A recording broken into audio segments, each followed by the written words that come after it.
Then the subsequent major litigation initiated in 2011 by the Trained Nurses Association of India.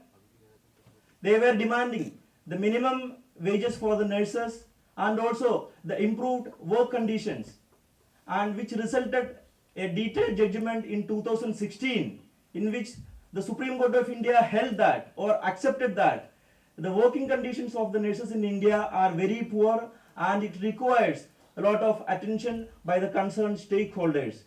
And the Supreme Court appointed one committee, one 9-member committee. Supreme Court has been constituted, and in the Supreme Court has passed that judgment in 2016 January, and one committee was constituted. They came out with a number of recommendations in the month of September in 2016, by which it says that a hospital which is having more than 200 beds, they are supposed to provide a salary equivalent to the nurses, those who are working in the public sector. And the nurses, those who are working in between 100 to 200 beds, they are at least entitled to a salary, or the differences should not be more than 10% of a nurse who is working in the government sector.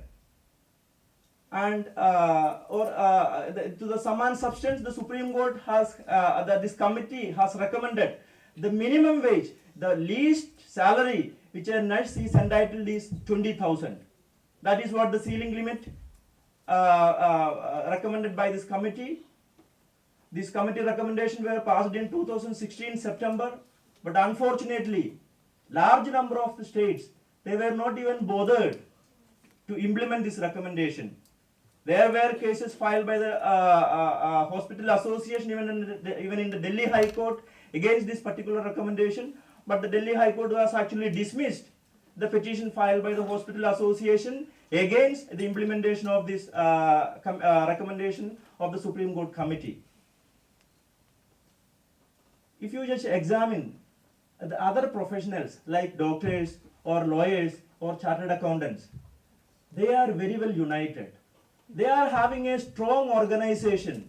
They are very influential. But you just examine the case of nurses.